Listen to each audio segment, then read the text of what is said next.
बहुत समय पहले, जब पृथ्वी पर अधर्म और अत्याचार बढ़ गया था, मानवता त्राहिमाम कर रही थी। राक्षसों ने हर और विनाश मचाया था। इस संकट से मुक्त होने के लिए देवताओं ने ब्रह्मा जी के नेतृत्व में क्षीरसागर में भगवान विष्णु की शरण ली। देवताओं ने प्रार्थना की, हे नारायण, हमें अधर्म से बचाइए, पृथ्वी की रक्षा कीजिए। भगवान विष्णु ने उत्तर दिया, मैं स्वयं पृथ्वी पर अवतार लूंगा। वासुदेव और देवकी के पुत्र के रूप में प्रकट होकर अधर्म का नाश करूंगा। कंस और देवकी। मथुरा के राजा उग्रसेन का पुत्र कंस क्रूर और अत्याचारी था। उसने अपनी बहन देवकी का विवाह वासुदेव से कराया। विवाह के बाद जब कंस देवकी और वासुदेव को उनके घर छोड़ने जा रहा था, एक भयानक आकाशवाणी हुई, हे कंस, देवकी की 8वीं संतान तेरा काल बनेगी। यह सुनकर कंस भयभीत और क्रोधित हो गया। उसने देवकी को मारने का निर्णय लिया। वासुदेव ने कहा, हे कंस, अपनी बहन को मत मारो। मैं तुम्हें वचन देता हूँ कि उसकी हर संतान को तुम्हारे हवाले कर दूंगा। वासुदेव के आश्वासन के बाद कंस ने देवकी और वासुदेव को जीवित छोड़ दिया, लेकिन उन्हें कारागार में डाल दिया। कारागार का जीवन।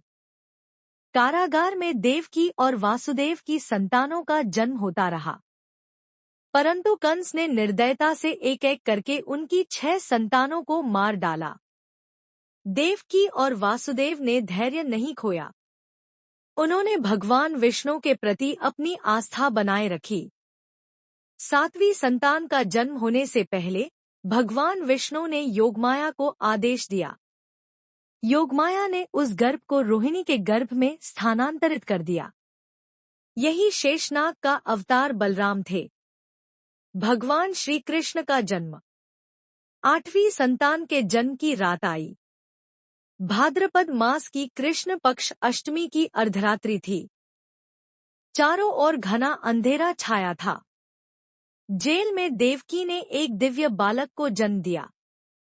भगवान विष्णु ने अपने चतुर्भुज रूप में प्रकट होकर कहा, मैं ही तुम्हारा पुत्र कृष्ण हूँ। मुझे तुरंत गोकुल ले जाओ। मुझे नंद और यशोदा की नवजात पुत्री के साथ बदल दो। इसके बाद भगवान ने साधारण शिशु का रूप धारण किया।